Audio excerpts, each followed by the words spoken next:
UK ने जो white paper issue किया उसके ऊपर अभी भी कॉन्स्पिरेसी थ्योरीज चल रही है कि ये हो सकता है, वो हो सकता है, या सितंबर 2025 में ये होगा कि अब स्टूडेंट्स को पीएसडब्ल्यू नहीं मिलेगा। वो सारी चीजों में कितनी सच्चाई है और आगे क्या क्या होने वाला है, इस वीडियो में हम कवर करेंगे।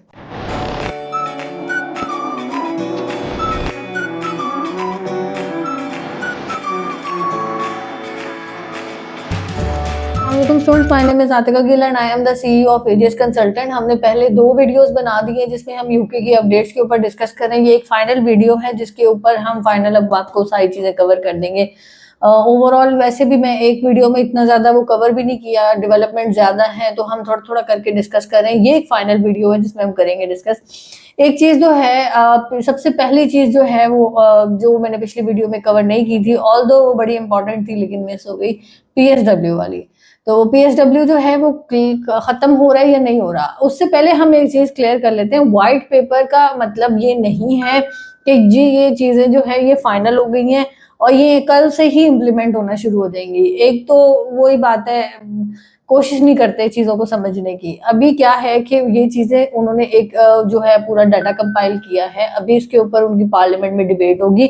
डिबेट होने के बाद चीजें जो है वो फाइनलाइजेशन की तरफ जाएंगी। तो वो मैं ये नहीं कह रही कि ये होगा नहीं, ये होगा, डेफिनेटली होगा, लेकिन थोड़ा सा ऐसा नहीं है कि आ जाए तो कल ही हो जाएगा।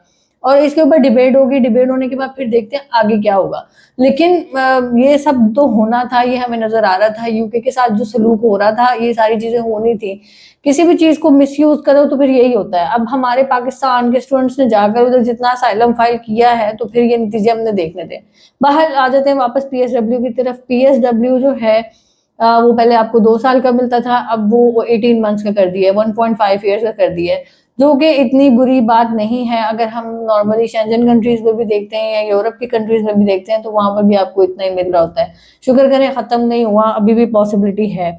और कुछ स्टूडेंट्स बड़े कंसर्निंग होते हैं, जो पढ़ने वाले स्टूडेंट्स होते हैं उनको तो कंसर्न बनता है, जिन्होंने जाकर असाइलम फाइल करना है फिर उनका तो इस चीज के ऊपर कंसर्न बनता ही नहीं है। तो ओवरऑल बात ये कि ये एक बुरी डेवलपमेंट नहीं है, हम इसको अच्छी डेवलपमेंट ही समझेंगे क्योंकि आपके लिए खत्म नहीं हुआ है।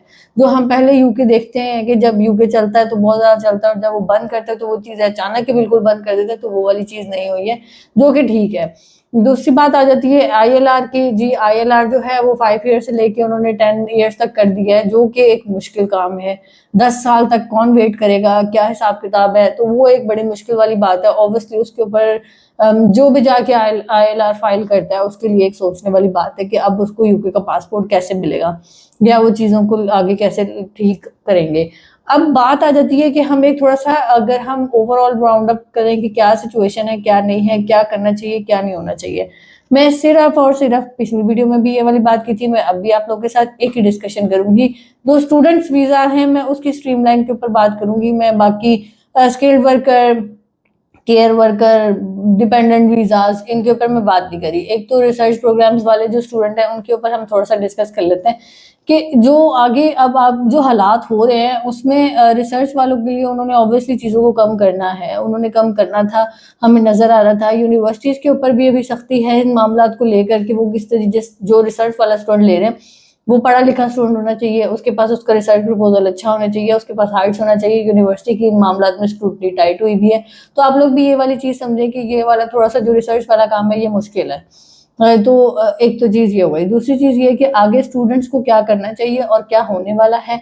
मैंने पहले एक वीडियो में ये कहा है आपको कि आप इंग्लिश अपनी आर्ट्स अपने इसके ऊपर फोकस करें ताकि आप लोग के लिए आगे मुश्किल ना हो, आप जेन्युइन कैंडिडेट बन के रहें तो आपके लिए मुश्किल ना हो। दूसरी चीज ये आ जाती है कि आपकी इंग्लिश से ही रेलिवेंट है कि अगर आप एम्बेसी का इंटरव्यू, यूकेवीआई का इंटरव्यू क्लियर करने के लिए रेडी हैं, मतलब कि आप उसको देने के लिए रेडी हैं, तो फिर ठीक है। अब वो वाले स्टूडेंट्स का टाइम नहीं रह गया जो कहते हैं हमें यूनिवर्सिटी भी इंटरव्यू ना ले, हमसे यूनिवर्सिटी प्री कैस इंटरव्यू भी ना ले, प्री स्क्रीनिंग इंटरव्यू भी ना ले, हम टेस्ट भी ना दें, हम बस डॉक्यूमेंट्स पकड़ाएं और हमारा वीजा लग जाए।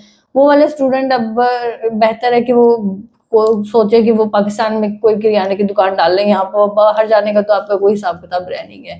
अगर आप मेहनत करने से मेहनत नहीं करना चाहते, अगर आप मेहनत करना चाहते हैं तो फिर आप इस चीज़ के लिए रेडी रहें कि आप किसी भी टाइम पर यूनिवर्सिटीज़ जो है वो डायरेक्ट आइट्स मांगना शुरू कर सकती हैं और किसी भी टाइम पर आपको यूकेवीआई की तरफ से जब आपने वीज़ा फाइल कर दिया तो आपको इंटरव्यू की कॉल आ सकती है।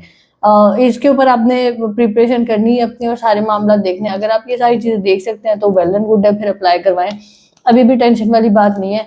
बाकी मुश्किल हर कंट्री में है, हमारे साथ यूकेवीआई ने अभी फिर भी हमें थोड़ा बहुत वो दिया हुआ है मार्जिन, तो आप उस चीज को देखिए। और अगेन व्हाइट पेपर आने का बिल्कुल ये मकसद नहीं है कि ये कल ही चीजें इंप्लीमेंट हो रही है, इट विल टेक टाइम। तो अभी आपके पास सितंबर 2025 का टाइम है, इसको अवेल कर ले, इससे पहले बिल्कुल ही बंद हो जाए। Thank you so much.